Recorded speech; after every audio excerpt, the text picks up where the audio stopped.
এই জন্য এক গ্লাস পানিতে মানুষ তৃপ্ত হয়, এক সাগর মদ খেলেও নেশাখোর তৃপ্ত হয়। তুমি খবর নিয়ে দেখো, একজন স্ত্রী, একজন মহিলা, একজন স্ত্রী দিয়ে একজন মানুষের 60 বছর চলে যায়, কিন্তু হারাম ছবি যে দেখে, হারাম নারীর দিকে যে আকর্ষণ, সারা পৃথিবীর নারী উলঙ্গ করে দেখলেও তার আমি প্রত্যেকটি পুরুষের জন্য তার দেহের অংশ থেকে আমি আল্লাহ কুদরতি ভাবে তার স্ত্রীকে সৃষ্টি করেছি। কেন? লিতাসকুনু ইলাইহা, যেন তার স্ত্রীর মাধ্যমে সে সুকুন, তৃপ্তি, প্রশান্তি পেতে পারে। এজন্য আল্লাহর কসম, এটা ব্যতীত, হালাল স্ত্রী ব্যতীত, হালাল এই সম্পর্ক ব্যতীত অন্য যেই কোনো রকমের পৃথিবীর সবচেয়ে সুন্দরী নারীও যদি হয়, সুকুন মিলবে না, প্রশান্তি মিলবে, স্বস্তি মিলবে না। আল্লাহর সাথে সুকুন, মনে রাখেন, প্রত্যেক মানুষের হৃদয়ের প্রশান্তি, চোখের ঘুম, মানুষের তৃপ্তি আল্লাহর পক্ষ থেকে আসে। আর হারামের মাধ্যমে, আল্লাহর অবাধ্যতার মাধ্যমে এটা হয়। এমনি মনে হয় আর কি সে হাসে, নর্তকী নাচে, মনে হয় সিনেমার নর্তকী কত রঙে আছে, কত খুশিতে আছে। না ভাইয়া, ওদের ব্যক্তি জীবন বড় অন্ধকার জীবন, ওদের একাকী জীবন বড় অন্ধকার জীবন। বাইরের এই হাসি এ তো টাকার বিনিময়, বাইরের এই সাজগোজ এ তো টাকার বিনিময়। তার এই হাসির মধ্যেও টাকা, তার এই নাচের মধ্যেও টাকা, তার এই পোশাকের মধ্যেও টাকা, তার এই অশ্লীল অঙ্গভঙ্গির মধ্যেও কি, এ তো উপার্জনের জন্য হাসে। কিন্তু একাকী জীবন বড় কঠিন, একাকী জীবন বড় দুঃসহ। নয়তো সিনেমার নায়িকা আত্মহত্যা করে কেন? তার কি সুখের অভাব কি? আত্মহত্যা করে কেন? তার তো টাকার অভাব ছিল না।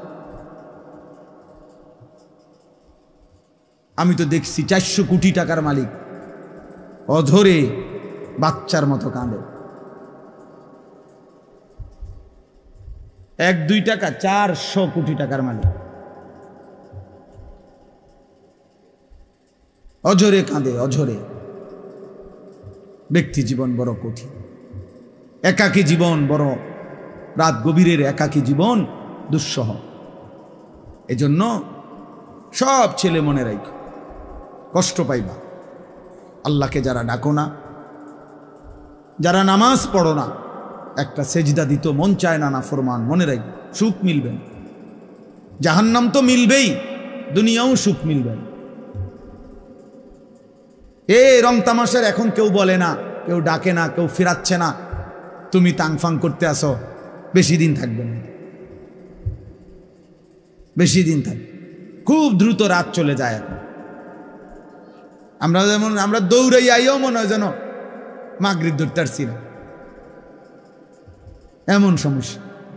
হায়াতের কত সময় এই রাস্তায় রাস্তায় জ্যামে, গাড়ি ঘোড়ার জ্যামে, রাস্তা ভাঙ্গা, সব মিলাইয়া জিন্দিগির কত মহামূল্যবান সময় রাস্তায় রাস্তায় কি হয়ে যায়, শেষ হয়ে যায়, শেষ হয়ে যায়। এজন্য খুব দ্রুত হায়াত শেষ হয়ে যায়। আর এখন আখিরি জামানা, নবীজি বলছেন ইয়াতাকারাবুজ জামান, কিয়ামতের পূর্বে সময় কাছাকাছি হয়ে যাবে। বছর মনে হবে 1 মাসের মতো, 1 মাস মনে হবে 1 সপ্তাহের মতো, 1 সপ্তাহ মনে হবে 1 দিনের মতো, 1 দিন মনে হবে ঘন্টার মতো। এজন্য তুমি এমন সুন্দর হায়াত, কিশোর বয়স, যৌবন বয়স নষ্ট করো না। আর বয়স্কদেরকে বলি, বাবা, আল্লাহ তাআলা যাকে একটু হায়াত বেশি দিছেন, তাকে আল্লাহ দয়া করে হায়াত দিছেন। কোরআনে আল্লাহ বলছেন, আমি মানুষকে সকলকেই, কোরআনের মধ্যে সূরা গাফির, এই সূরার মধ্যে আছে, আমি সকলকেই বৃদ্ধ পর্যন্ত পৌঁছাই না। বুঝেন নাই কথা? এই পৃথিবীতে যেই জন্ম নেয় সেই বৃদ্ধ পর্যন্ত পৌঁছা এরপরে মরে না? এই কথাটা আল্লাহ বলছে। তুমি তোমার দাদারে বুড়া দেখছো ঠিক আছে, তাই বলে তুমি বৃদ্ধ হবা এটা ভেবো না। তুমি তোমার চাচারে বৃদ্ধ দেখছো ঠিক আছে, কিন্তু তাই বলে তুমিও বৃদ্ধ হবা এটা ভেবো না। আল্লাহ তাআলা বলছে আমি সবাইকে বৃদ্ধ পর্যন্ত পৌঁছাই না। আমিনকুম মান ইউতাওয়াফা মিন ক্বাবলু, আমি অনেককেই এই চলমান ধারায় শিশু, কৈশোর, শৈশব, যৌবন এরই মধ্যেই অনেককে মৃত্যু দিয়ে দেয়। সব ফুল আম হয় না, মুকুল ঝরে যায়। ছোট ছোট আমগুলো সবগুলো বড় হয় না, বড় বড় আমগুলো সবগুলো পাকে না, ঝরে যায় বেশি, শেষ পর্যন্ত টিকে থাকে অল্প। কিন্তু প্রথম যে সময় মুকুল বইল বাইরই ছিল যে পরিমাণ, ওই পরিমাণ যদি আম একদম পাকতো কি অবস্থা হইতো? বুঝেন নাই কথাটা? এটা বুজুর্গানে দিন নসিহত করছেন যে হে যুবক, তুমি ভেবো না তুমি বৃদ্ধ হবে আবার সময় মিলবে না। রাস্তার একটা অ্যাক্সিডেন্ট তোমারে কবরে পৌঁছায় দেবে, মোটর সাইকেলের একটা অ্যাক্সিডেন্ট তোমারে ক্ষণিকের মধ্যে কবরে পৌঁছায় দেবে। সামান্য থেকে সামান্য কোনো দুর্ঘটনা মালিকের ফয়সালায় তোমারে কবরে পৌঁছায় দেবে। এজন্য বেঁচে থাকাই অনিশ্চিত, মরে যাব এটাই নিশ্চিত। হয় এখন নয় তখন, হয় আজ নয় তো কাল, এই ঘন্টায় নয় তো পরের কোনো ঘন্টায়।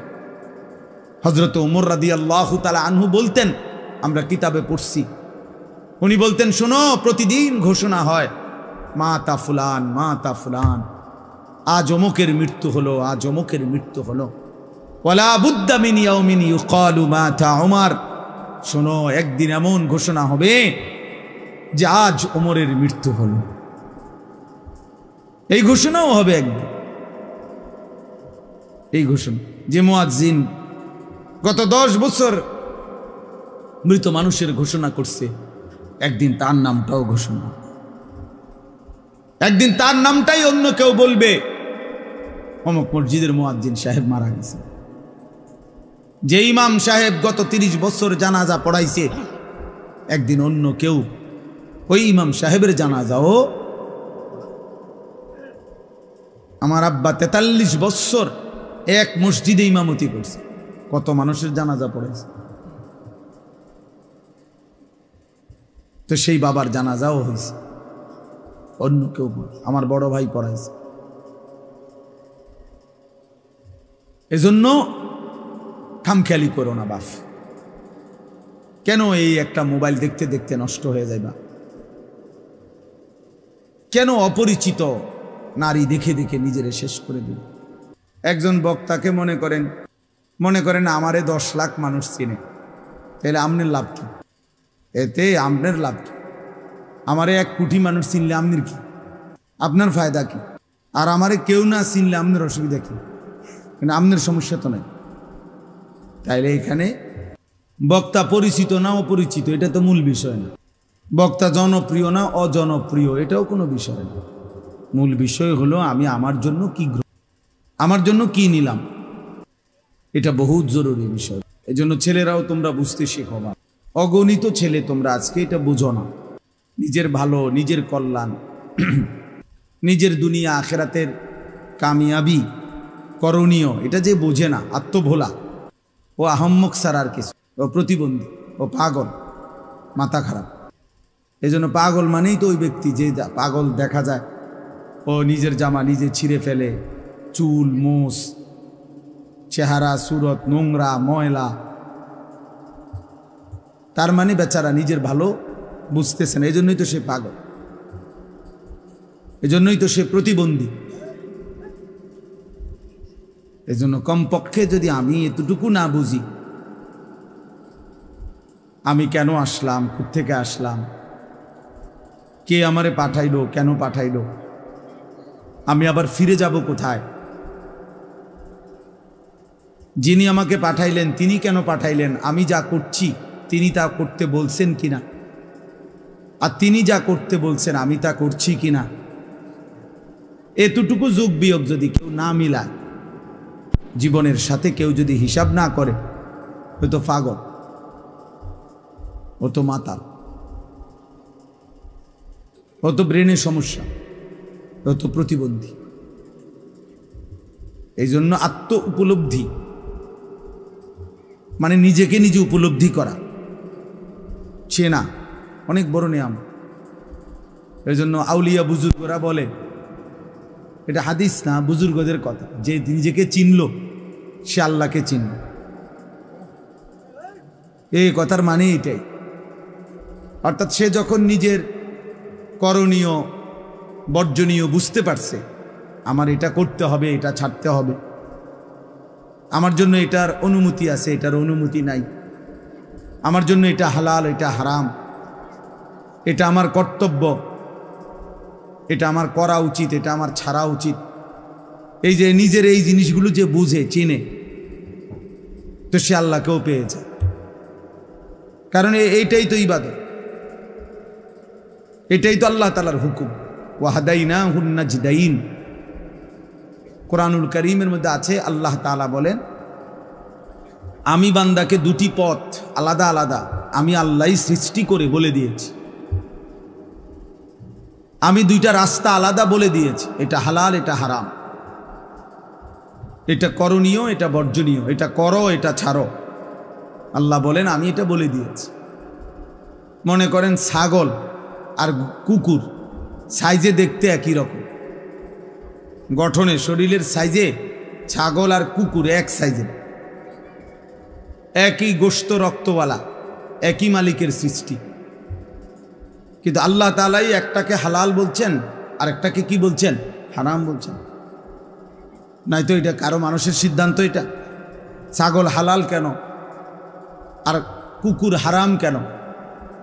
তো উত্তর কি? আল্লাহ করছেন। আল্লাহ এটা হালাল করছেন, এটা হারাম করছেন। ব্যবসা এবং সুদ বাহ্যিক দৃষ্টিতে একই রকম। ব্যবসাও লাভের আশায় করা হয়, সুদও লাভের আশায় দেয়। সুদ মানুষে দেয় যে, খায় যে, দেয় যে, সুদ লাগায় যে টাকা, এটা কি লাভের আশায় না লসের আশা? তো ব্যবসা করে কি আশা? তো একই তো। মক্কার কুরাইশরা এটাই বলছে, কাফেররা কোরআন শরীফ আছে, ওরা এটাই বলছে নবীজিকে, ইন্নামাল বাইউ মিসলুর রিবা, নিশ্চয়ই বেচা কিনা তো সুদের মতোই। কিন্তু নবী সাল্লাল্লাহু আলাইহি সাল্লাম আল্লাহর পক্ষ থেকে উত্তর দিছে যে না, একই না। আহাল্লাল্লাহুল বাইআ ওয়া হাররামার রিবা, আল্লাহ ব্যবসাকে হালাল করেছেন, সুদকে হারাম করেছেন। অতএব যুক্তি দিয়ে যদি বুঝেও ধরে তাইলেও আলহামদুলিল্লাহ, যদি বুঝেও না ধরে তাইলেও এটা মেনে নেওয়া আমার দায়িত্ব। আল্লাহ তাআলার সব কথা আমি না বুঝলেও আমার জন্য মানা জরুরি, পালন করা জরুরি। এটাই দিন, এটাই ঈমান, এটাই আমাদের দায়িত্ব। এজন্য মাহফিলের মূল মাকসাদ প্রত্যেকেই যেন আমরা নিজের ভালো, নিজের কল্যাণ, নিজের আখিরাত বুঝতে চেষ্টা করি। 16 বছর 18 বছর ছোট না, 14 বছর বয়সে সাহাবায়ে কেরাম যুদ্ধ করছেন। 16 বছর 17 বছর বয়সে সাহাবায়ে কেরাম পুরা যুদ্ধে অংশগ্রহণ করছেন,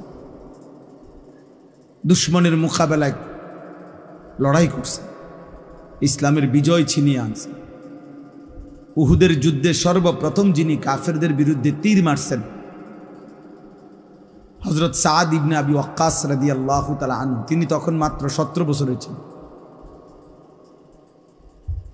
বদরের যুদ্ধে সবচেয়ে বড় দুশ্মন আবু জাহেলকে যে হত্যা করছে, যারা আমরা সবাই জানি যে ছোট ছোট দুইটা বাচ্চা,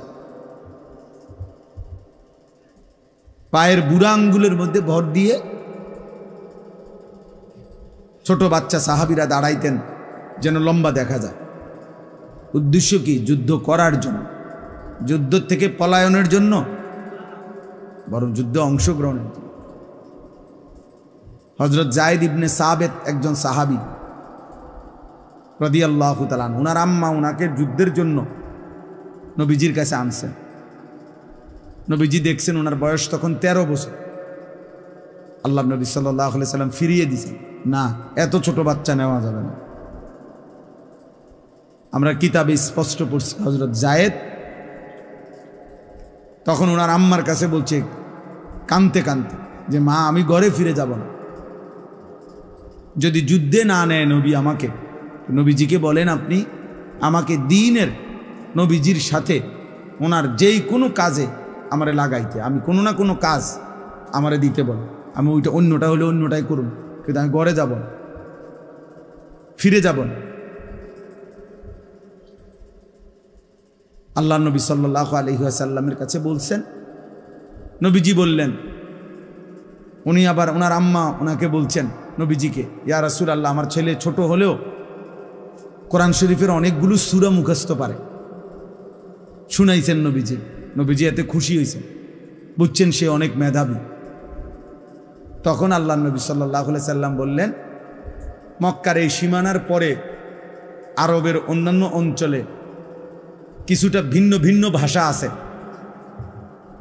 মূল আরবি ছাড়াও তুমি এই ভাষাগুলো শিখে আসো, এরপরে তোমারই দিয়ে আমি এই দোভাষীর কাজ করাবো এবং আরো অন্যান্য কাজ করাবো।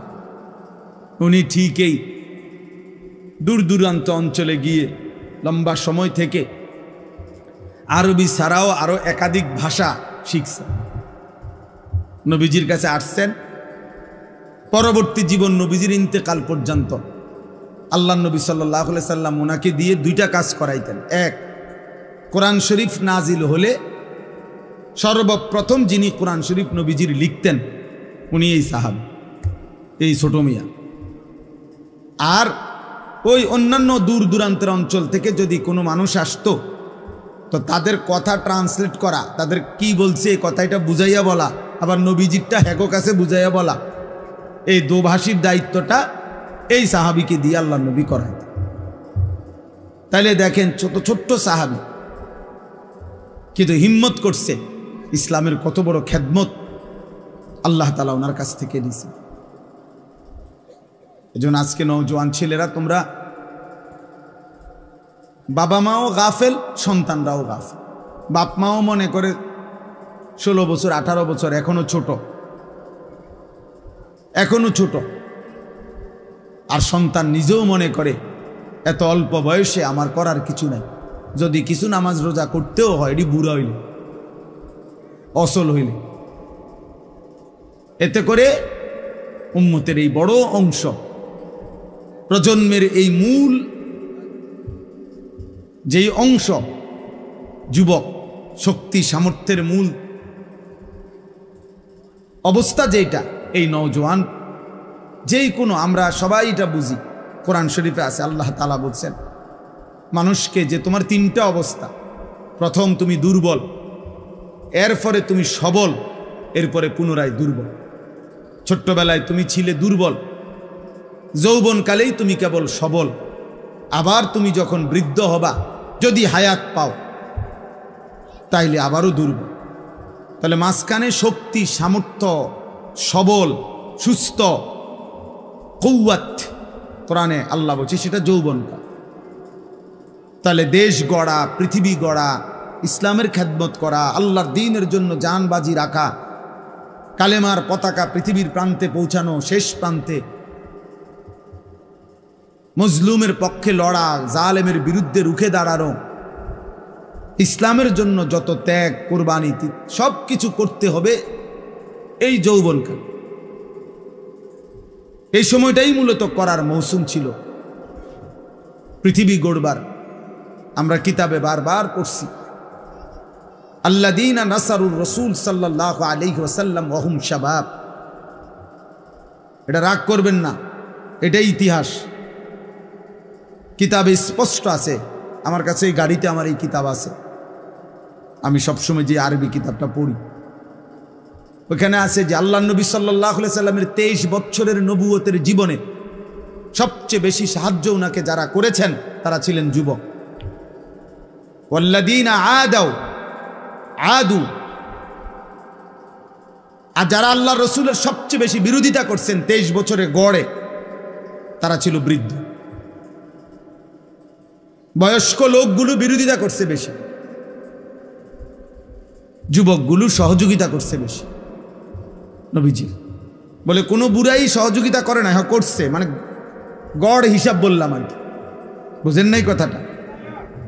সব বুড়া মানুষ দুশ্মনী করছে এটা না, আবার সব যুবক পক্ষে ছিল এটাও না, কিন্তু ইসলামের কাজে সবচেয়ে বেশি সহযোগিতা করছে নবীজিকে যুবকরা। হযরত আনাস ইবনে মালিক রাদিয়াল্লাহু তাআলা আনহু বলেন, কুন্না নাগজু মা রাসূলিল্লাহ সাল্লাল্লাহু আলাইহি ওয়াসাল্লাম ওয়া নাহনু শাবাব, আমরা নবীজির সাথে প্রত্যেকটি যুদ্ধে অংশগ্রহণ করতাম আর আমরা ছিলাম যুবক। তিনি বলেন, তাহলে এই জন্য ভাইয়া মুসলমানের এই নওজোয়ান শ্রেণী যাদের বয়স 14, 16, 18, 20, 22, 25, বাবাদেরকেও বলি বাস্তবিক অর্থে তাদের দ্বারা আরো অনেক কাজ হতো, ইসলামের অনেক খেদমত হইত, দ্বীনের অনেক কাজ ওরা করতে পারত। যুবকের কোনো রাত হয় না, যুবকের কোনো দিন হয় না। কোনো নওজোয়ান 18-20 বছর বয়সে তার আবার রাত কি দিন, সে মন চাইলে ঘুমায়, আর যদি মন না চায় সারা রাতও জাগতে পারে, এতে তেমন কোনো অসুবিধা হয়। 24 ঘন্টা লাগাতার মেহনতও যদি করে, যুবক তো যুবকে, সে আবার দুর্বল হবে কেন? সে যুবক। এই জায়েদ, এই যে কিশোর সাহাবী হযরত ওমর আবু বকর রাদিয়াল্লাহু তাআলা আনহু বলছিলেন যে জায়েদ তুমি পুরা কোরআন সংকলন করবা, পুরাটা কোরআন, সমস্ত সাহাবীদের থেকে টুকরা টুকরা কোরআনের যত লিখিত কপি আছে এগুলা সব একত্র করবা, এরপরে পরীক্ষা নিরীক্ষা করে যাচাই বাছাই করে পুরা কোরআন একসাথ করবা। তুমি পারবা কিনা? তখন হযরত জায়েদ ইবনে সাবিতের বয়স মাত্র 16 বছর। উনি বলছেন, আপনি বললে আমি একটা পাহাড়কে কাইটা আরেক জায়গায় স্তূপ দিতে পারব। পারতাম না মানে? নওজোয়ানের আবার রাত কি দিন কি? এজন্য যুবকের কোনো রাত নাই, দিন। সে চাইলে সারাক্ষণও মেহনত করতে পারে, সে চাইলে সারাদিনও ঘুম যাইতে পারে। ইচ্ছা করছে শুয়ে রয়েছে, ওঠে না। এই জন্য ভাই প্রত্যেকের কাছে অনুরোধ, বয়স্ক বাবারা আছেন, শুধু পান, বিড়ি, সিগারেট, চা আর চা দোকানের গপ গুজারি, আর এই সংসারের বাচ্চা কাচ্চা, কাউরে বিদেশ পাঠাইছেন, কাউরে বিয়ে শাদী দিছেন, ছোটখাটো একখান ঘর করছেন, কদ্দুর জমি কিনছেন, এতটুকুর পরে আপনারা অনেক বয়স্ক লোক আছেন বৈশা বৈশা এখন এই পান, বিড়ি, সিগারেট, চা, গপ গুজারি, এতেই শেষ করে দিতেছেন হায়াত। মনে করছেন ছেলে পেলে যেহেতু লাইন করে দিছি, টাকা পয়সার ব্যবস্থা হয়ে গেছে, এখন আর আমার কোনো দায়িত্ব নাই।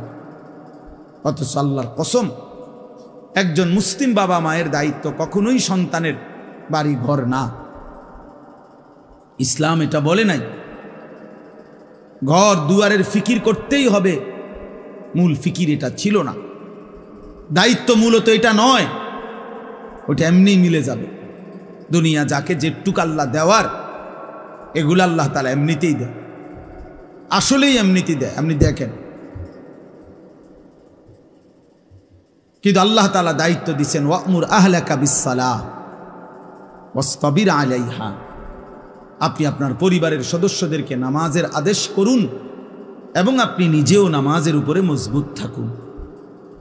লা নাসআলুকা রিজকা, আল্লাহ বলছে তোমাদের কারো কাছ থেকে, বাপ পুত সংসারের কারো কাছে আমি তোমাদেরকে রিজিক দেওয়ার জন্য তোমাদের সহযোগিতা চাই না। নাহনু নারযুকুক, আমি একাই সকলকে রিজিক দেব। বাপ পুত দুইজনের ব্যবস্থাই আমি করতে পারবো, টেনশন করো না। বুড়া বয়সে না খাইয়া মরবে না, বুড়ো বয়সে না খাইয়া মরবেন না, রিজিক শেষ করেই আপনি মরবেন। বুড়া বয়সে যে 3 বেলা খানা খায় এমন লোকের তো মৃত্যু হয় না, ঠিক না? না, হেবড়া মরবো কেন? ওনার তো খানার সমস্যা নেই। বলেন, এমন লোকের মৃত্যু হয়?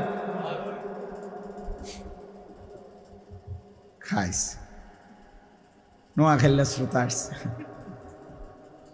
এই শ্রোতার বাড়ি হলো নোয়াখালী। কোথাকার শ্রোতা কোথায় আসছে চিন্তা করছেন? ও আমাদের মহব্বতের ভাই, ওই যে আব্দুর রহিম। আমার অনেক গুরুত্বপূর্ণ সফর, আমি আগামীকালকে বরগুনা বরিশাল যাবো 3-4 দিনের জন্য। কিন্তু শুধু এই আব্দুর রহিম এই মাহফিলের জন্য আজকে যাওয়ার, গতকাল যাওয়ার কথা, এই মাহফিলটার জন্য আমি পিছাইছি আমার এই সফর। ও আমার শায়েখ আল্লামা মুফতি মুশতাকুন নবী কাসেমি হজরতকে ভীষণ মহব্বত করে, হজরতও তাকে মহব্বত করে। এই উদ্দেশ্যেই আমাদের আশা। আল্লাহ তাআলা আপনাদেরকেও কবুল করেন। তো ভাইয়া বললাম এটা জরুরি বুঝা। আল্লাহ তাআলা বলছেন, বান্দা আমি রিজিকের ফিকির করব, তুমি নামাজের ফিকির করো। তোমারে আমি দায়িত্ব দিলাম যে তুমি তোমার পরিবারের সদস্যদেরকে নামাজের আদেশ করো। আর আমরা এর উল্টাটা বলি, জি ফুতেরে যার যা দরকার হুজুর সব করে দিছি, অন যদি নামাজ রোজা না করে, আল্লাহ খোদা না মানে, আমি কি করব? এবার কয় এটা আল্লাহ এটা নিয়ে বলতে বলছে আপনাকে। তাহলে আল্লাহ বলল কি, আমনে কোন কি? আপনি কি বলেন? লম্বা ঘন্টার পর ঘন্টা বেফিকির, এটা ঠিক না। অফিস সামা রিজকুকুম ওয়া মা তুআদুন, আল্লাহ বলছে তোমাদের প্রত্যেকের রিজিক আসমানে, আরশে মালিকের হাতে। হ্যাঁ, বাইরের মাইক বন্ধ। তো এই জন্য এটা জরুরি বাবা। ছেলেরা তোমরাও মনে রাখো বাপ, আমি আমার যে আয়াতগুলো পড়ছি আমি এগুলা তর্জমা বলতে চাই শুরুতে, এই জন্য এগুলা বলে নিলাম। এই যে কয়জন ছেলে তোমরা পড়ছো বাবা, তোমাদের কাছে আমার একটা বিশেষ কথা হলো, বারবার আসা কঠিন বাবা, আর যদি কোনোদিন না আসি তো একবারই বললাম, মনে রাখো বাপ, যদি তোমার বাবা মা তোমার কোনো যত্ন নাও নেয় ঈমান ইসলামের আখেরাতের বিষয়, তারপরেও নিজে নষ্ট করুন। তোমারেও আল্লাহ তাআলা বুঝ দিছেন, আকল দিছেন। শেষ পর্যন্ত হাসরের মাঠে তোমার বাবাও তোমার পাশে থাকবে না, তুমিও তোমার বাবার পাশে থাকবে না। তোমার মা তোমার পাশে থাকবে না, তুমিও তোমার মায়ের পাশে থাকবে না। তোমার স্ত্রী তোমার পাশে থাকবে না, তুমিও তোমার স্ত্রীর পাশে থাকবে না। ইয়াউমা ইয়াফিরুল মারউ মিন আখিহি ওয়া উম্মিহি ওয়া আবিহি ওয়া সাহিবাতিহি ওয়া বানি। আল্লাহ বলছে সেদিন হাসরের দিন প্রত্যেক মানুষের ভাই তার থেকে পলায়ন করবে, মা বাবা স্ত্রী সন্তান তার থেকে পলায়ন করবে। লিকুল্লি ইমরিইন মিনহুম ইয়াউমাইদিন শা'নুন ইউগনি, প্রত্যেকেই নিজেকে নিয়ে ব্যস্ত হবে। ইয়া রব্বি নাফসি নাফসি। আল্লাহ বলছেন তোমাদের সকলকেই একজন একজন করে আমি আল্লাহর সামনে আসতে হবে। দলবল নিয়ে আইবেন হবে না, পীর মুরিদ নেতা কর্মী, হ্যাঁ জি না, পীর সাহেবও আলাদা, মুরিদ সাহেবও আলাদা আলাদা, প্রত্যেকেই আলাদা আলাদা। ওয়া কুল্লুহুম আতিহি ইয়াউমাল কিয়ামাতি ফারদান, কোরআন শরীফের আয়াত। সকলকেই আল্লাহর কাছে কিয়ামতের দিন আসতে হবে একজন একজন। কয়জন? একজন, ফারদান, ওয়াহিদ ওয়াহিদ, একজন একজন। এজন্য মনে করো তোমার বাবা খেয়াল করে নাই, মা তোমার খেয়াল করে নাই, তুমি নিজের হাতে নিজের মোবাইল দেখে দেখে, নারী দেখে দেখে, ছবি দেখে দেখে, অশ্লীল উলঙ্গ দৃশ্য দেখে দেখে অসভ্যতার মধ্যে ডুবে গিয়ে নষ্ট হয়ে গেছো। একদিন ফিরতে চাইলেও আর ফিরতে পারবে। গুনাহ বড় সাংঘাতিক। গুনাহ মানুষকে একসময় হতাশ করে দেয়।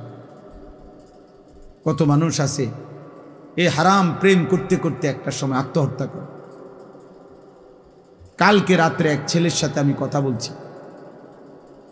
এই ছেলে বলতেছে, হুজুর আমি আত্মহত্যা করতে চাই। আস্তাগফিরুল্লাহ, তুমি কি কও? এই পরিমাণ জিনা এবং ব্যভিচার, হারাম এবং গুনাহের মধ্যে লিপ্ত যে এখন আর ভাল লাগতেছে না কিছু।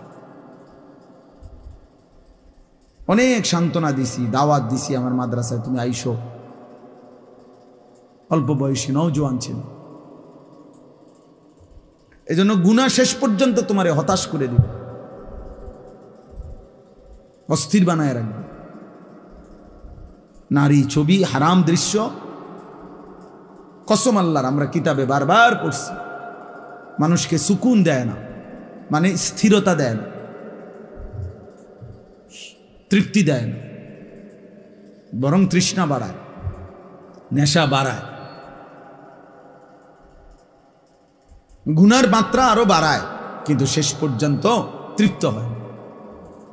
এই জন্য এক গ্লাস পানিতে মানুষ তৃপ্ত হয়, এক সাগর মদ খেলেও নেশাখোর তৃপ্ত হয়। তুমি খবর নিয়ে দেখো, একজন স্ত্রী, একজন মহিলা, একজন স্ত্রী দিয়ে একজন মানুষের 60 বছর চলে যায়, কিন্তু হারাম ছবি যে দেখে, হারাম নারীর দিকে যে আকর্ষণ, সারা পৃথিবীর নারী উলঙ্গ করে দেখলেও তার, আমি প্রত্যেকটি পুরুষের জন্য তার দেহের অংশ থেকে আমি আল্লাহই কুদরতি ভাবে তার স্ত্রীকে সৃষ্টি করেছি। কেন? লিতাসকুনু ইলাইহা, যেন তার স্ত্রীর মাধ্যমে সে সুকুন, তৃপ্তি, প্রশান্তি পেতে পারে। এজন্য আল্লাহর কসম, এটা ব্যতীত, হালাল স্ত্রী ব্যতীত, হালাল এই সম্পর্ক ব্যতীত অন্য যেই কোনো রকমের পৃথিবীর সবচেয়ে সুন্দরী নারীও যদি হয়, সুকুন মিলবে না, প্রশান্তি মিলবে, স্বস্তি মিলবে না। আল্লাহর সাথে সুকুন, মনে রাখেন, প্রত্যেক মানুষের হৃদয়ের প্রশান্তি, চোখের ঘুম, মানুষের তৃপ্তি আল্লাহর পক্ষ থেকে আসে, আর হারামের মাধ্যমে, আল্লাহর অবাধ্যতার মাধ্যমে এটা হয়। এমনি মনে হয় আর কি, সে হাসে, নর্তকী নাচে, মনে হয় সিনেমার নর্তকী কত রঙে আছে, কত খুশিতে আছে। না ভাইয়া, ওদের ব্যক্তি জীবন বড় অন্ধকার জীবন, ওদের একাকী জীবন বড় অন্ধকার জীবন। বাইরের এই হাসি, এ তো টাকার বিনিময়, বাইরের এই সাজগোজ, এ তো টাকার বিনিময়। তার এই হাসির মধ্যেও টাকা, তার এই নাচের মধ্যেও টাকা, তার এই পোশাকের মধ্যেও টাকা, তার এই অশ্লীল অঙ্গভঙ্গির মধ্যেও কি, এ তো উপার্জনের জন্য হাসে। কিন্তু একাকী জীবন বড় কঠিন, একাকী জীবন বড় দুঃসহ। নয়তো সিনেমার নায়িকা আত্মহত্যা করে কেন? তার কি সুখের অভাব? কি আত্মহত্যা করে কেন? তার তো টাকার অভাব ছিল না। আমি তো দেখছি 400 কোটি টাকার মালিক অধরে বাচ্চার মতো কাঁদে। 1-2 টাকা, 400 কোটি টাকার মালিক অঝরে কাঁদে, অঝরে। ব্যক্তি জীবন বড় কঠিন, একাকী জীবন বড়, রাত গভীরের একাকী জীবন দুঃসহ। এজন্য সব ছেলে মনে রাখো, কষ্ট পাইবা। আল্লাহকে যারা ডাকো না, যারা নামাজ পড়ো না, একটা সেজদা দিত মন চায় না, নাফরমান, মনে রাখো সুখ মিলবে না। জাহান্নাম তো মিলবেই, দুনিয়াও সুখ মিলবে না। রং তামাশার এখন কেউ বলে না, কেউ ডাকে না, কেউ ফিরাচ্ছে না, তুমি তাংফাং করতে আসো, বেশি দিন থাকবে না, বেশি দিন থাকবে। খুব দ্রুত রাত চলে যায় এখন। আমরা যেমন, আমরা দৌড়াই আইও মনে হয় যেন মাগরিব ধরতে পারছি না, এমন সমস্যা। হায়াতের কত সময় এই রাস্তায় রাস্তায় জ্যামে, গাড়ি ঘোড়ার জ্যামে, রাস্তা ভাঙ্গা, সব মিলাইয়া জিন্দিগির কত মহামূল্যবান সময় রাস্তায় রাস্তায় কি হয়ে যায়, শেষ হয়ে যায়, শেষ হয়ে যায়। এজন্য খুব দ্রুত হায়াত শেষ হয়ে যায়। আর এখন আখিরি জামানা, নবীজি বলছেন ইয়াতাকারাবুজ জামান, কিয়ামতের পূর্বে সময় কাছাকাছি হয়ে যাবে। বছর মনে হবে এক মাসের মতো, এক মাস মনে হবে এক সপ্তাহের মতো, এক সপ্তাহ মনে হবে এক দিনের মতো, একদিন মনে হবে ঘন্টার মতো। এজন্য তুমি এমন সুন্দর হায়াত, কিশোর বয়স, যৌবন বয়স নষ্ট করো না। আর বয়স্কদেরকে বলি, বাবা, আল্লাহ তাআলা যাকে একটু হায়াত বেশি দিছেন তাকে আল্লাহ দয়া করে হায়াত দিছেন। কোরআনে আল্লাহ বলছেন, আমি মানুষকে সকলকেই, কোরআনের মধ্যে সূরা গাফির এই সূরার মধ্যে আছে, আমি সকলকেই বৃদ্ধ পর্যন্ত পৌঁছাই না। বুঝেন নাই কথা?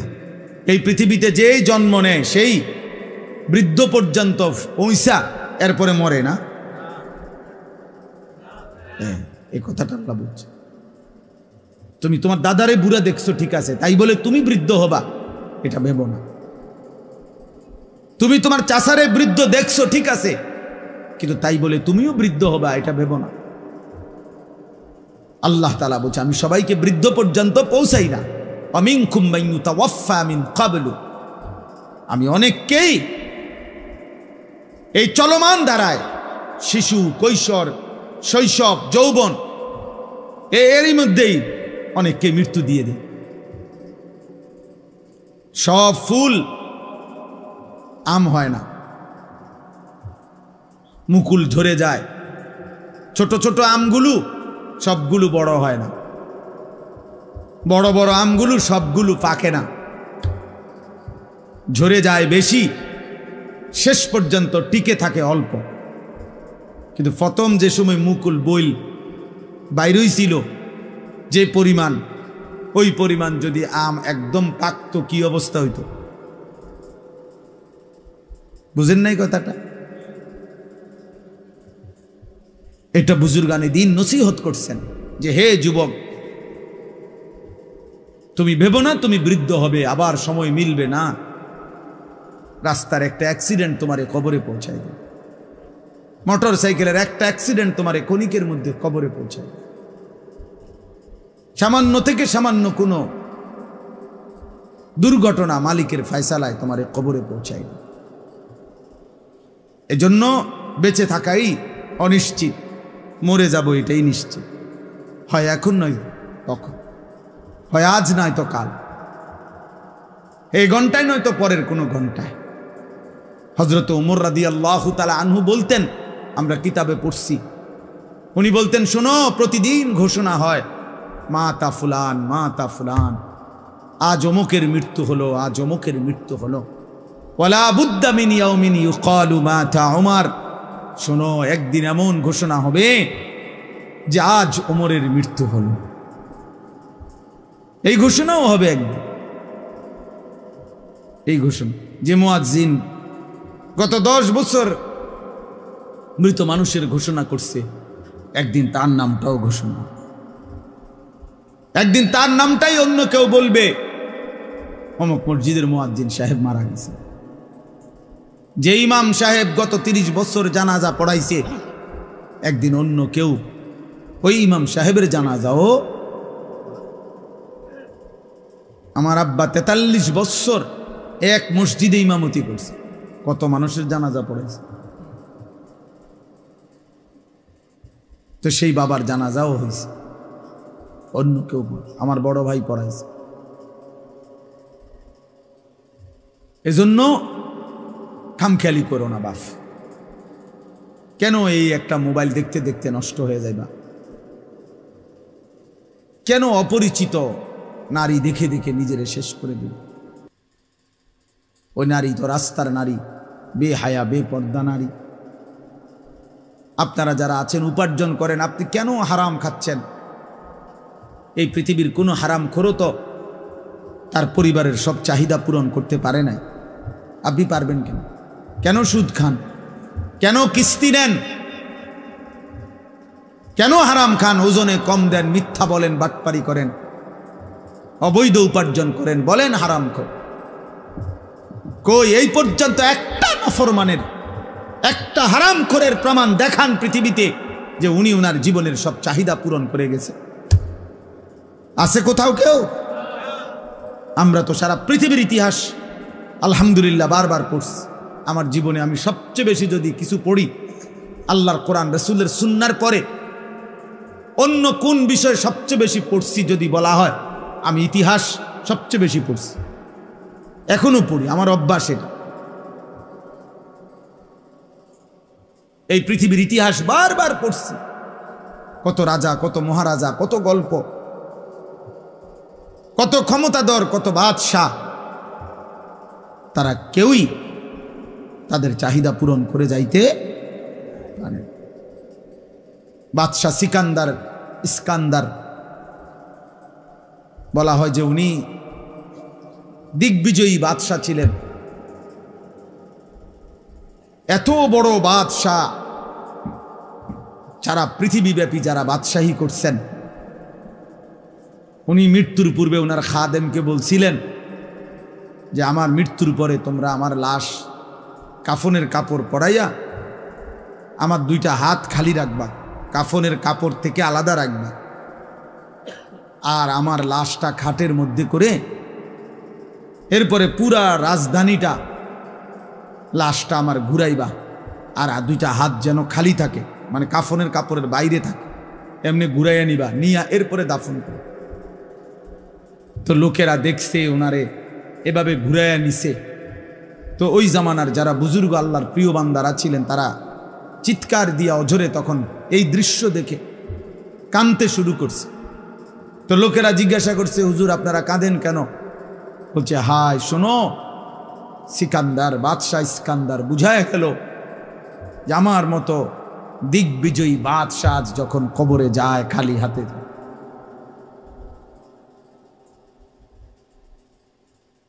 খালি হাতে যাচ্ছে কবরে, এই জন্যই উনি তোমা করে দেখানোর জন্য এই ঘটনাটা করছে। বলছে যে এত বড় বাদশাহ যদি খালি হাতে যায় তা আমি আর তুমি কি নিয়ে যাবে? হ্যাঁ, এজন্য প্রত্যেকেই নিজেকে নিয়ে ভাবেন, নিজেকে নিয়ে ভাবেন। শুধু শুধু শুধু শুধু চা দোকানে বসে বসে এই মানুষের বদনাম, মানুষের বদনাম, মানুষের বদনাম, মানুষের বদনাম, এরপরে আইসা ভাত খায়, নিজের ঘরে ঘুমায়। এটা ইমানদারের জীবন না, এটা সুস্থ স্বাভাবিক মানুষের জীবন। আল্লাহ তাআলা আমাদের জন্য শ্রেষ্ঠতম 4টা দৌলত আল্লাহ আমাদেরকে দিয়েছেন, 4টা নিয়ামত আল্লাহ আমাদেরকে এমন দিছেন, এই 4টি জিনিস যদি কারো কাছে থাকে খোদার কসম সে পথভ্রষ্ট হইতে পারে না, সে পথ হারা হইতে পারে না। সেই 4টা জিনিস কি?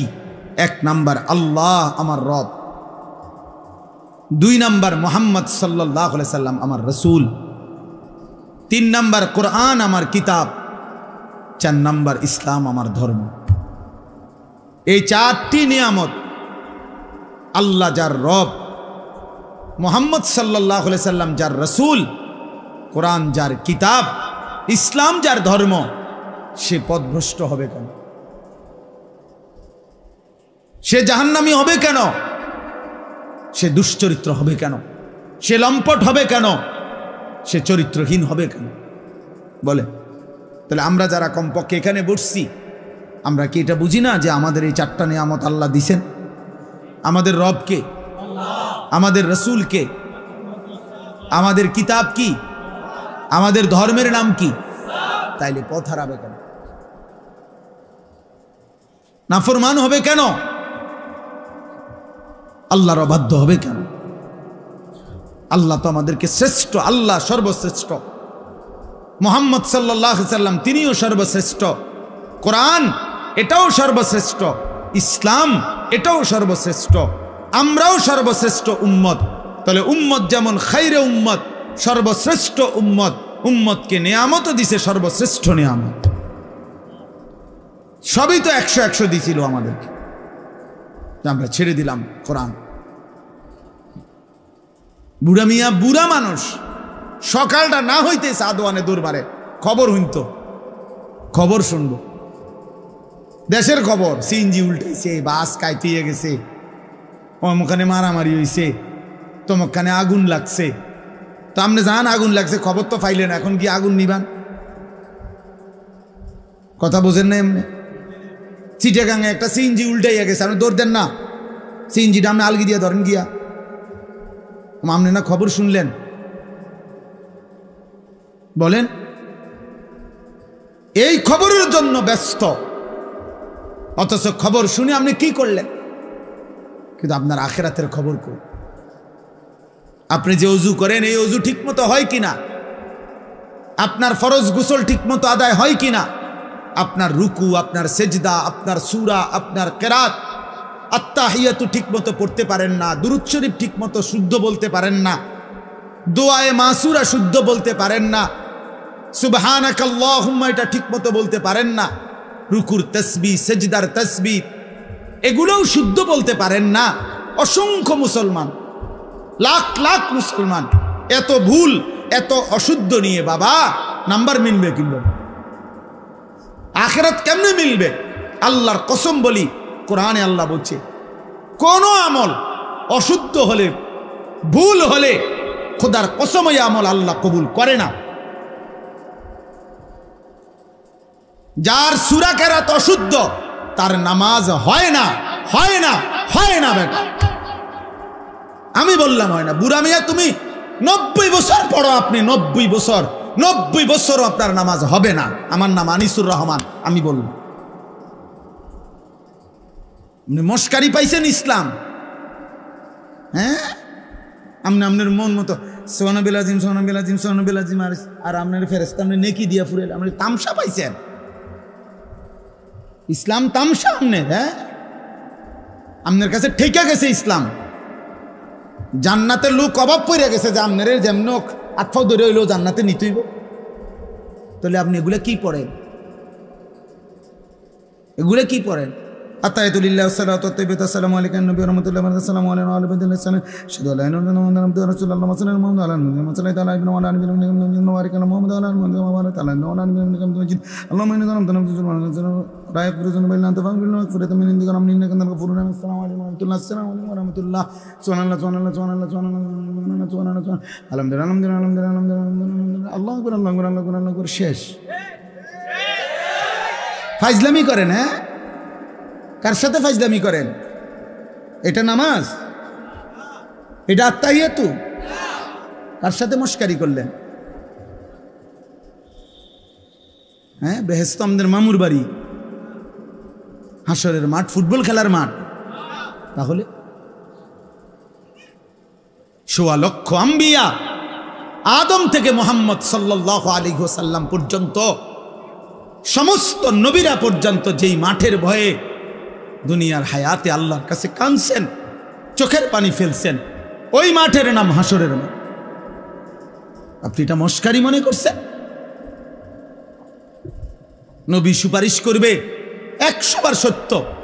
আল্লাহ নবী সাল্লাল্লাহু আলাইহি সাল্লাম সুপারিশ করবেন, কিন্তু প্রশ্ন হলো আপনারা একজন বলেন এখানে, আপনার বিবেক কি বলে যে নবী বলছে উম্মত তুমি মৃত্যু পর্যন্ত বিড়ি খাইতে খাইতে আইবা, আর হাসরের ময়দানে আমি সুপারিশ করে তোমারে বেহেশত দেমু? এই তো না সুপারিশ মানে, এই তো।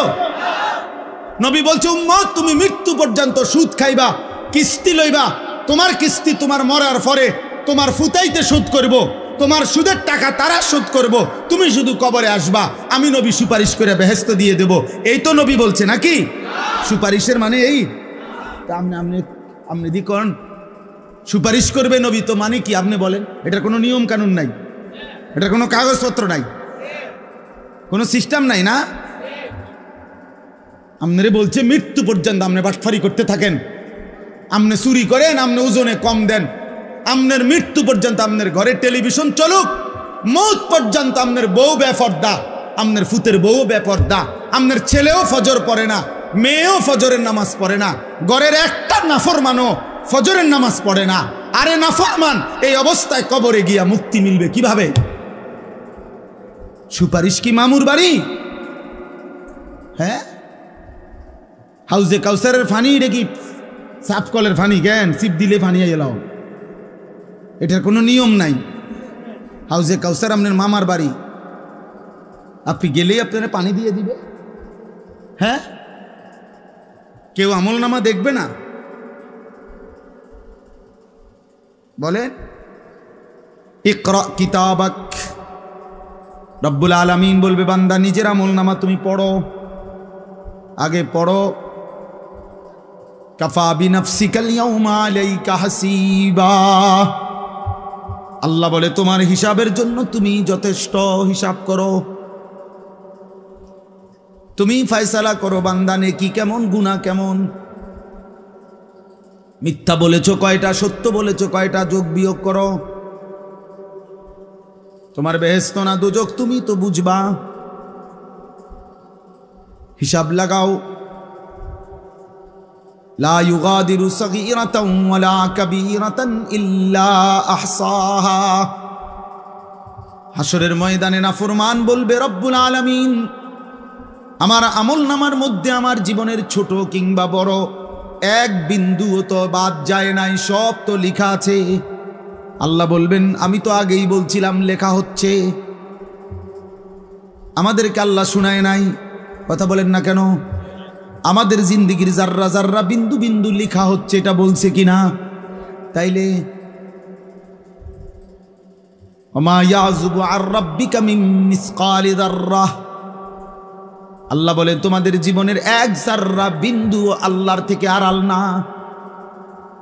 আল্লাহ দেখে না কখন? আল্লাহ দেখে না কখন?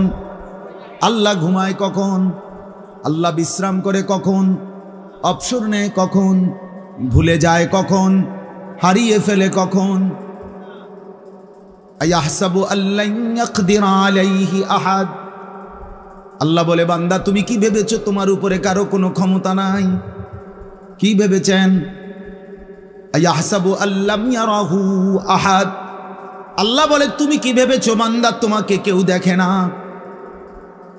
কি দেখে না? আলাম ইয়ালাম বিআন্নাল্লাহা ইয়ারা, আল্লাহ বলে সে কি জানে না যে তাকে আল্লাহ সারাক্ষণ দেখে? কতক্ষণ? কতক্ষণ? আল্লাযী ইয়ারাকা হিনা তাকুম, আল্লাহ বলে নবী আপনি যখন নামাজে দাঁড়ান পুরা নামাজে বন্ধু আমি আপনার চেহারার দিকে আপনার দিকে তাকিয়েই থাকি।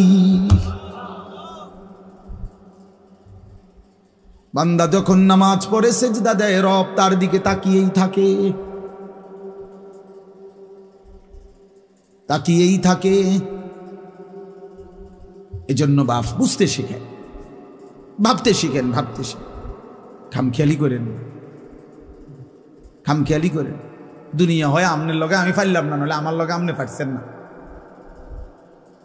কিন্তু রাত সবারই ভোর হয়ে যাবে, মজলুমেরও জালেমেরও, ঠিক না? বাসর ঘরেও ভোর হয়, বাসর রাতেরও, ফাঁসির রাতেও। বাসর রাতও ভোর হয়, ফাঁসির রাতও কি হয়? তাহাজ্জুদের যে রাত কাটায় তার রাতও ভোর হয়। মদের আড্ডায়, জুয়ার আড্ডায়, নারীর আড্ডায় যে রাত কাটায় তারও তো ভোর হয়। কোনো রাত থেমে থাকে না, কোনো রাত থেমে থাকে না। কিন্তু আখিরাত একবারই, আর ফিরবে না দুনিয়া। আল্লাহ আমাদেরকে হেফাজত করেন। আমি মনে করাই দিলাম ইনশাআল্লাহ আমার শায়েখ আসবেন, বয়ান করবেন। আমি মনে করাই দিলাম ভাইয়া, সবক দিলাম। আখিরাত ভুলে গেলে চলবে না যুবক, আখিরাত ভুলে গেলে চলবে না বাবা। বয়স্ক মুরব্বী ছেলের হিসাব দিয়েন না, বিল্ডিং এর হিসাব দেখাইয়েন না, ঘর দুয়ার জায়গা জমির হিসাব করবেন না, সেজদার হিসাব বলেন। ঘরের মানুষ 6 জন, নামাজ পড়ে কয়জন সেটা বলেন। আপনার ফ্যামিলিতে যে 6 জন আল্লাহর কোরআন সহি শুদ্ধ পড়তে পারে কয়জন সেটা বলেন। ঘরের মহিলা 4 জন, পর্দা করে কয়জন ওরে বলেন। বেপর্দা বেহায়া নারী, আল্লাহর কসম নবীর হাদিস শুনেন, নবীজি সাল্লাল্লাহু আলাইহি সাল্লাম বলেন যে নারী শুধু তার সেন্ট বা আতর সুঘ্রাণওয়ালা, অর্থাৎ যেটা হাঁটতে গেলে অন্য পুরুষের নাকে লাগে এমন গ্রানওয়ালা সেন্ট দিয়া হাঁটছে, কসম আল্লাহর নবী বলছে ওই শুধু এই সুগন্ধ সেন্ট যে পুরুষের নাকে লাগলো, এই নারী জানিয়া, ব্যভিচারী নারী, ব্যভিচারী নারী, ব্যভিচারী নারী। নবী বলছে এই নারীও ব্যভিচারী, শুধু এই পুরুষের নাকে তোমার সুঘ্রাণ লাগাইলা কেন?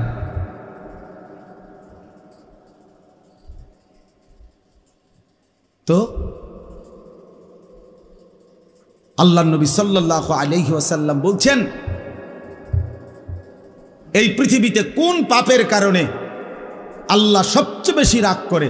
নবীজি বলছে আয-জিনা, ব্যভিচার।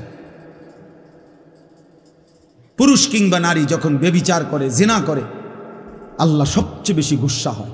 এজন্য ইসলামে সবচেয়ে ভয়ানক শাস্তি কোন পাপের? এই জিনা। এর চাইতে ভয়ঙ্কর কোনো শাস্তি নেই। বিবাহিত নারী, বিবাহিত পুরুষ যদি হয়, পরকিয়া হারাম, স্বামী আছে কিন্তু অন্য পুরুষের সাথে সম্পর্ক, স্ত্রী আছে কিন্তু অন্য মহিলার সাথে সম্পর্ক, এরকম পুরুষ বা নারী বিবাহিত যদি জিনা করে, ইসলামের শাস্তি হলো পাথর মেরে তারে হত্যা কর। আর অবিবাহিত ছেলে মেয়ে যদি জিনা করে, ইসলামের শাস্তি হলো চামড়ার বেত দিয়ে, চাবুক দিয়ে 100 বেত্রাঘাত করো সকলের সামনে। একাকী করলে হবে না, সমস্ত মানুষের উপস্থিতিতে মানুষ যেন সেটা দেখে। কোরআনে বলছে, কোরআন শরীফের সরাসরি আয়াত। আপনার কাছে যেটা যেমনই মনে হোক, এটা আল্লাহর বিধান, এটা শরীয়তের ফয়সালা। তাহলে এই জন্য আল্লাহ তাআলা সবচেয়ে বেশি গুসা হয় নারী পুরুষের হারাম মেলামেশা, নারী পুরুষের হারাম সম্পর্ক। আজকে নওজওয়ানের চরিত্রের, চেহারার, মোবাইলের এই আসক্তির মূল কারণ নারী। ক্লাস 8-এ পড়ো, মেট্রিকে পড়ো বেটা, 24 ঘন্টা মোবাইল লইয়া বসে থাকো, কি করো আমরা বুঝি না?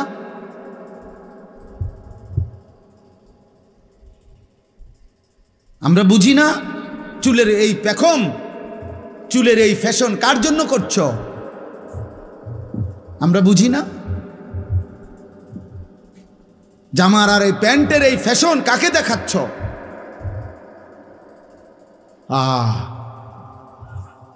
কি বুঝার তাও জানে না, কি ভুলে গেছে তাও ভুলে গেছে।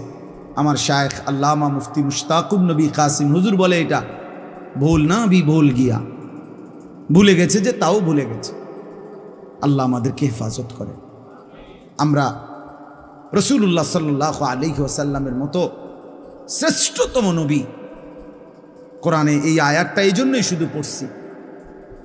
মক্কার কুরাইশরা বলতো নবীজিকে, নাউজুবিল্লাহ, পাগল। আল্লাহ তাআলা ওয়াদা করছে, কসম করছে যে বন্ধু আমি কসম করে বলছি, মা আনতা বিনিআমাতি রাব্বিকা বিমাজনুন, আপনার উপরে 24 ঘন্টা আমার নেয়ামত বর্ষিত হয়, এমন নেয়ামত প্রাপ্ত বন্ধু আমার, আপনি পাগল হইতে পারেন না। ওয়া ইন্না লাকা লাআজরান গায়রা মামনুন, আল্লাহ বলছে বন্ধু আপনি ধৈর্য ধরেন, আপনাকে যে যত মন্দ বলে প্রত্যেকটা মন্দের জবাবে আমি আপনাকে হিসাব ছাড়া অফুরন্ত পুরস্কার প্রতিদান দিতেই থাকব। এরপরে আল্লাহ বলছেন, এই আমার শেষ কথা শোনো যুবক, ওয়া ইন্নাকা লাআলা খুলুকিন আযীম, আল্লাহ বলছে বন্ধু ফারে চ্যালেঞ্জ করলাম আপনাকে, আমি আল্লাহই সর্বশ্রেষ্ঠ সুমহান সর্বোচ্চ উত্তম চরিত্রে দিয়ে সাজিয়েছি, পাঠিয়েছি। এবার আমি আল্লাহ পৃথিবীবাসীকে চ্যালেঞ্জ করছি যে তোমরা যে আমার বন্ধুকে যে যাই বলছো, আমি আল্লাহ চ্যালেঞ্জ করলাম, যদি হিম্মত হয় তোমরা আমার রাসূলের 63 বছরের জীবনে একটা সেকেন্ডের উপরে তোমরা দেখো, পরীক্ষা করো, 1 সেকেন্ডের উপরে একটা লাল কালির দাগ বসানো যায় কিনা। গত 1450 বছরে এই পৃথিবীর কেউ পারেনি।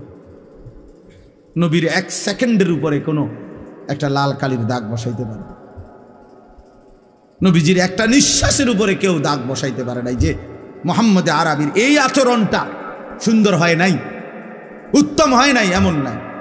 বরং আমরা কিতাবের মধ্যে পড়ছি যত উত্তম গুণ আছে সব উত্তম গুণকে যদি বলা হয় আকৃতি ধারণ করো, যেমন বিনয়, সাহসিকতা, ধৈর্য, তাকওয়া, মনে করেন এগুলো উত্তম গুণ। যত উত্তম গুণ আছে সব উত্তম গুণকে যদি বলা হয় আকৃতি ধারণ করো, তাহলে যেই আকৃতিটা আসবে বারবার সেই আকৃতিটাই হচ্ছে মুহাম্মদুর রাসূল সাল্লাল্লাহু আলাইহি ওয়াসাল্লাম। বিনয়ে যিনি সেরা তিনি মুহাম্মদ, চরিত্রে যিনি সেরা তিনি মুহাম্মদ, ধৈর্যে যিনি সেরা তিনি মুহাম্মদ, সাহসিকতায় যিনি সেরা তিনি মুহাম্মদ, লজ্জায় যিনি সেরা তিনি মুহাম্মদ, তাওয়াক্কুলে যিনি সেরা তিনি মুহাম্মদ, ইয়াকিনে যিনি সেরা তিনি মুহাম্মদ। সব রঙে, সব ঢঙে, সব গুণে, বাহ্যিক চেহারায় আর আত্মিক গুণে সব কিছুতেই তিনি শ্রেষ্ঠ। আঁচে খুবা হামা দারান তু তনহা দারি। আল্লামা ইকবাল বলছে নবী সোয়া লাখ আম্বিয়ার যত গুণ একা যদি আপনার মাঝে খুঁজি, আপনি সব, আপনি একাই সব। আঁচে খুবা হামা দারান তু তনহা দারি, আপনি একাই সব, আপনি একাই সব। মূসার যত মুজিজা আপনার মাঝে আছে, ঈসার যত মুজিজা আপনার মাঝে আছে, আদম থেকে নিয়ে ঈসা সব নবীর যত বৈশিষ্ট্য আপনি একার মাঝে সব আছে। এত বড় শ্রেষ্ঠতম রাসূল আল্লাহ আমাদেরকে দিছিলেন। একটা একটা সুন্নাত আমাদের অনুসরণ করার কথা, মাথার চুল থেকে পায়ের নখ পর্যন্ত, ঘর থেকে জীবনের শেষ প্রান্ত পর্যন্ত, কিন্তু আমরা প্রত্যাখ্যান করছি। আজকে আপনাদের কাছে আমি এটাই বলে গেলাম, রাসূলুল্লাহ সাল্লাল্লাহু আলাইহি সাল্লামকে যদি কেউ ভালোবাসেন, ভালোবাসার দাবিতে আমি ধাক্কাধাক্কি করতে চাই না, ভালোবাসার দাবিতে আমি ঝগড়া করতে চাই না, বাকি আমি এতটুকুই শুধু বুঝাই, ভালোবাসার দাবিতে নবীজির সুন্নাতের অনুসরণ আপনাকে করতে হবে। নবীজির একটা একটা সুন্নত অনুসরণ যে করে সেই কেবল নবীজিকে ভালোবাসে।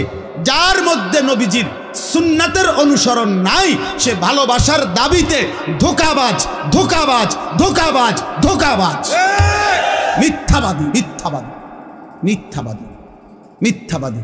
বছরের পর বছর আপনার মেসওয়াক করতে মনে থাকে না, আপনি নবীকে ভালোবাসেন।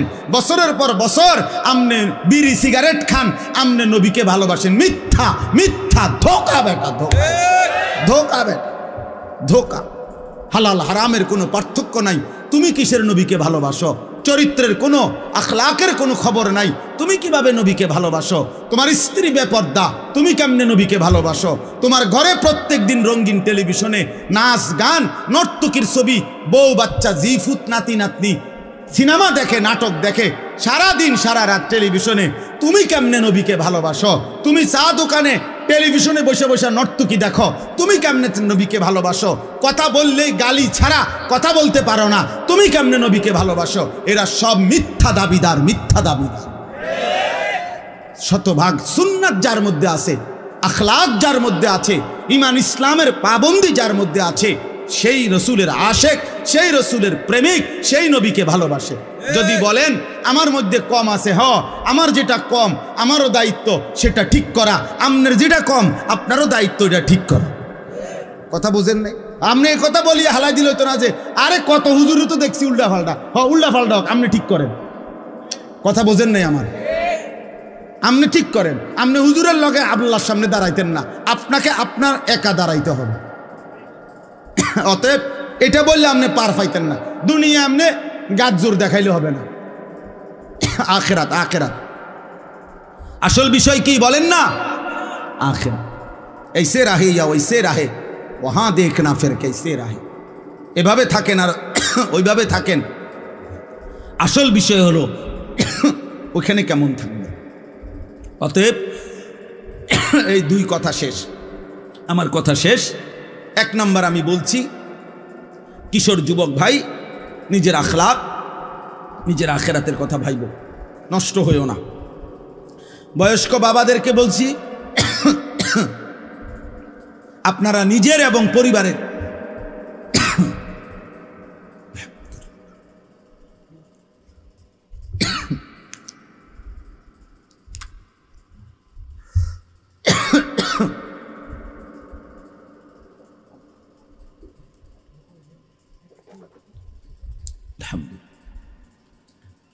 নিজের এবং স্ত্রী সন্তানের ব্যাপারে ঈমান, আমল, নামাজ, আখিরাতের ফিকির করবেন, বলেন ইনশাআল্লাহ। আর আমরা সবাই মিলে সবার জন্য কথা হলো নবীজির সুন্নাতের মাধ্যমে ভালোবাসার প্রমাণ দিতে হবে। কিসের মাধ্যমে বলেন? আবার বলেন। একটা একটা সুন্নত শিখে নেন। আমনের তরিকায় থাকেন। আপনার কাছে আমি তরিকা বেচতে পাইছি না, কথা বুঝছেন না? আমি আমার একটা দরবার লই আইছি না যে আসেন কেটা কেটা ঢুকবেন বাস উঠে লই যাবো না।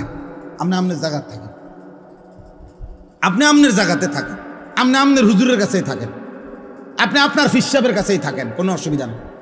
কিন্তু দেখার বিষয় হলো একটা একটা সুন্নাত নিজের জীবনে আনেন, নিজের জীবনে আনেন। রাসূলুল্লাহ সাল্লাল্লাহু আলাইহি সাল্লামকে মানদণ্ড বানান, নবীজিকে অনুসরণীয় বানান, আর কোনো ঝগড়া থাকবে না, আর কোনো ফিতনা হবে না। আল্লাহ আমাদেরকে হেফাজত করেন, আল্লাহ আমাদেরকে কবুল করে নেন, আল্লাহ আমাদেরকে কবুল করে নেন। আমরা সব সময় এটা বলেই যাই, আমরা সারা মাস, আমরা সব সময় আমরা এটা বলেই যাব, আমরা সারা বছর সারা মাস নবীকে ভালোবাসি, আমরা প্রতিদিন ভালোবাসি। প্রতিদিন সুন্নাত যে অনুসরণ করে সে নবীকে সারাক্ষণই ভালোবাসে। আল্লাহ তাআলা আমাদেরকে বুঝার তৌফিক দান করেন। সবাই মিলে হাতে ধরা যতগুলো মোবাইল আছে এগুলো বন্ধ করে ফেলতে হবে। একজনও মোবাইল হাতে ধরে রেখে ভিডিও বা রেকর্ড করা যাবে না। পাঞ্জাবিওয়ালাও না, পাঞ্জাবি ছাড়াও না, টুপিওয়ালাও না, টুপি ছাড়াও না, কারোর জন্যই অনুমতি নেই। এজন্য দয়া করে ভাইয়া, ছেলেরা, নওজোয়ান, প্রত্যেকে আল্লাহর কথা মনোযোগ দিয়ে চোখের দিকে তাকায়া শুনলে বরকত হবে। কোরআন সুন্নাহর ইলমে অর্জনের জন্য প্রথম শর্ত হলো আল ইস্তিমা, মনোযোগ দিয়ে শোনা। 5টি জিনিস একত্র হলে ইলম হয়। 1 নম্বর হলো আল ইস্তিমা, মনোযোগ দিয়ে শোনা। সুম্মাল ফাহমু, এরপরে 2য় নম্বর হলো এটা বুঝার চেষ্টা করা যায়, বুঝলাম কিনা, আমাকে কি বলতে চাইল। না বুঝলে আবার প্রয়োজনে শুনে নাও, আবার জিজ্ঞেস করে নাও। 3 নম্বর হলো সুম্মাল হিফজু, এরপরে এটাকে মুখস্থ করা, আত্মস্থ করা, মুখস্থ করা।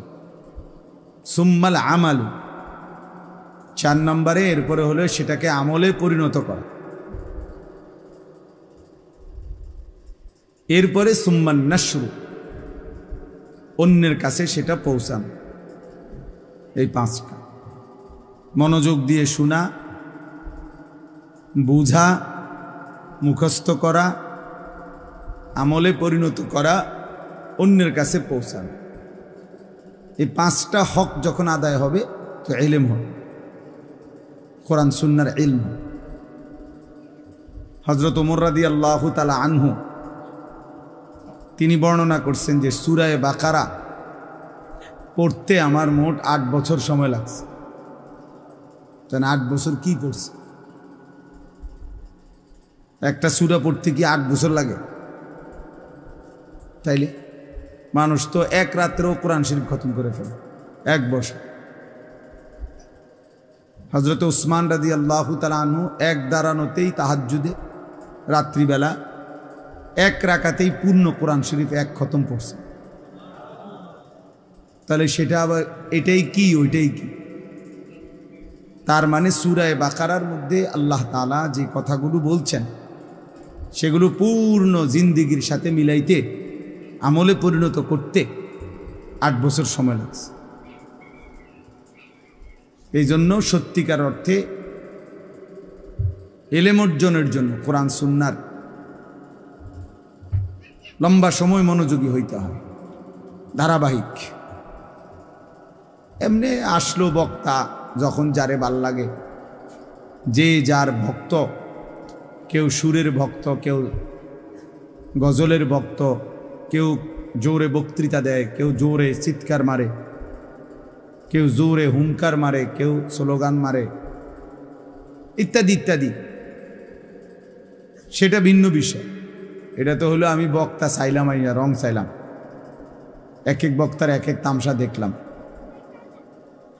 কিন্তু আমার নিজের জন্য কিছু নিলাম কিনা, আমার জন্য আমি কিন্তু গ্রহণ করলাম কিনা, এটা হলো মূল বিষয়।